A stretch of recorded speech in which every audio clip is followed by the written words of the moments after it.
Au nom du Père, du Fils et du Saint-Esprit, frères et sœurs, soyez les bienvenus à l'école de Marie, 3e épisode, avec le docteur Sundele Konan Nyoli, pharmacien de formation, homme d'affaires, CEO de New Horizon GA et Ivory Nexus. Ok, donc nous allons prier. Je vous salue Marie, pleine de grâce. Le Seigneur est avec vous. Vous êtes bénie en toutes les femmes et Jésus, le fruit de vos entrailles, est béni. Sainte Marie, Mère de Dieu, priez pour nous pauvres pécheurs, maintenant et à l'heure de notre mort. Amen. Docteur Sundele Konan Nyoli, quelle joie de vous retrouver. Et tous nos spectateurs aimeraient savoir, le rosaire est-il biblique? Ok, donc cette question est importante. Oui, le rosaire est biblique. Bon, certaines personnes pensent que le rosaire n'est qu'une tradition catholique inventée par les hommes. Non, parce que lorsque nous ouvrons la Bible, nous découvrons que le rosaire est profondément enraciné dans les Saintes Écritures et qu'il est centré sur Jésus-Christ. Nous allons commencer par décortiquer le Je vous salue Marie.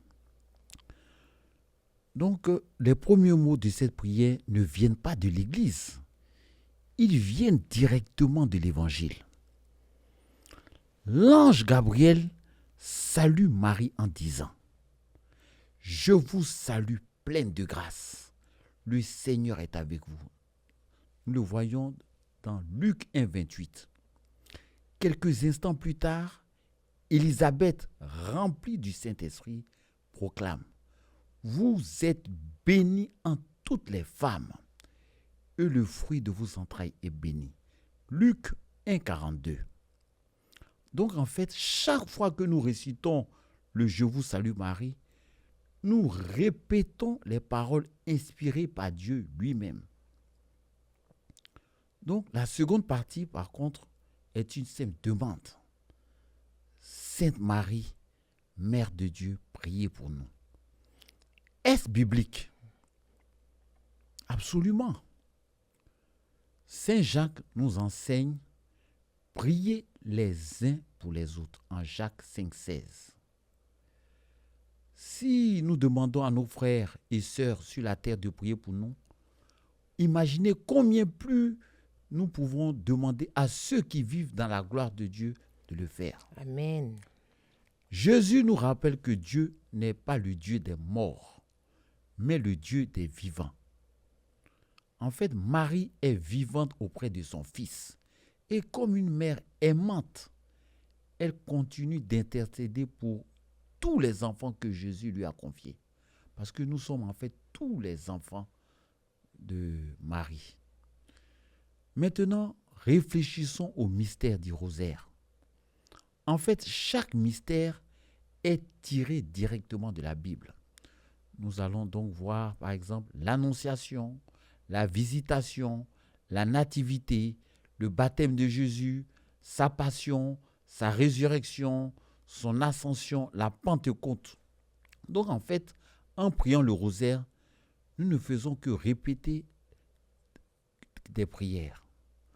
Nous parcourons toute la vie de Jésus, mystère par mystère.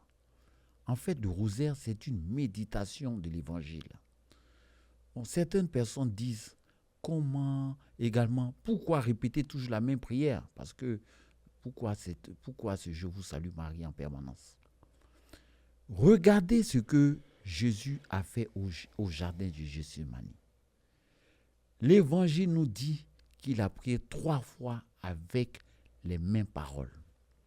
Au ciel, les anges chantent sans cesse « Saint, Saint, Saint est le Seigneur Dieu Tout-Puissant ». Le problème n'est donc pas la répétition. Le problème est de prier sans amour, sans foi et sans méditation. Dans le rosaire, en fait, chaque Je vous salue Marie accompagne notre contemplation de Jésus-Christ. En fait, quand nous prions le rosaire, on doit essayer de s'imaginer les circonstances dans lesquelles les scènes que nous décrivent le rosaire se passent. Enfin, on doit se souvenir d'une vérité essentielle. Le rosaire ne remplace pas Jésus-Christ. J'insiste bien dessus. Le rosaire ne remplace pas Jésus-Christ. Au contraire, il nous conduit vers lui. Marie ne garde jamais les regards sur elle. Aux noces de Cana, elle prononce une seule recommandation. Faites tout ce qu'il vous dira. En Jean 2,5. Voici en fait toute la mission de Marie. Elle conduit toujours ses enfants vers son Fils. Cette semaine, je vous invite à faire cette expérience. Avant chaque dizaine du rosaire, lisez le passage de l'évangile correspondant au mystère. Imaginez-vous la scène. Écoutez les paroles de Jésus. Regardez Marie.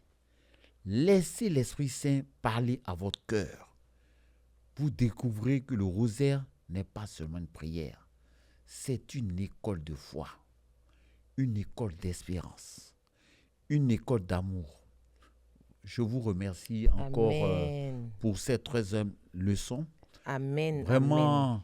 nous allons terminer par un « Je vous salue Marie ». Je vous salue Marie, pleine de grâce. Le Seigneur est avec vous. Vous êtes bénie en toutes les femmes, et Jésus, le fruit de vos entrailles, est béni. Sainte Marie, Mère de Dieu, priez pour nous pauvres pécheurs, maintenant et à l'heure de notre mort. Amen. Amen. Amen. Frères et sœurs, soyez vraiment bénis. Nous remercions le docteur Soundélé Clément. Merci. Et j'ai été tellement bénie par cet enseignement. Vous savez, bien-aimés du Seigneur, on ne finit jamais d'apprendre dans la vie spirituelle. Et Marie est celle qui a été la prenante par excellence, parce qu'elle a porté le maître de tout pendant 9 mois en son sein. Mais avant ça, elle a appris toute petite les Écritures. Donc vraiment, mes frères et sœurs. Et docteur, j'ai une question pour vous. Okay. J'ai lu une fois, je ne me souviens plus, que lorsqu'on récite le rosaire, c'est comme si on faisait un pèlerinage sur toute la vie de Jésus, sur les pas de Jésus. Bon, effectivement, c'est ce que j'ai dit. En fait, lorsqu'on parle de l'Annonciation, on commence là où tout a commencé. C'est-à-dire que le ciel s'est réjoui de savoir que le Sauveur allait venir au monde. Imaginez la scène. C'est-à-dire que depuis le commencement du monde, on attendait cet événement. Et le ciel, les anges se disent, enfin le Seigneur est né. C'est l'Annonciation. Et on va terminer par la montée du Christ au ciel. C'est-à-dire que le Christ monte pour rejoindre son Père pour revenir. Donc, de l'Annonciation jusqu'à cette montée du Fils, jusqu'à la gloire, c'est vraiment une description de la vie de Jésus. Donc, il fallait méditer sur cela. Il faut méditer sur cela pour chaque rosaire. Et chaque jour, on doit refaire ce pèlerinage. Merci, docteur. Merci beaucoup. Frères et sœurs, restez avec nous pour cette école de Marie. Vous allez avoir des surprises extraordinaires. Et surtout, les faveurs vous seront données par la Sainte Vierge. Soyez bénis. Amen, amen.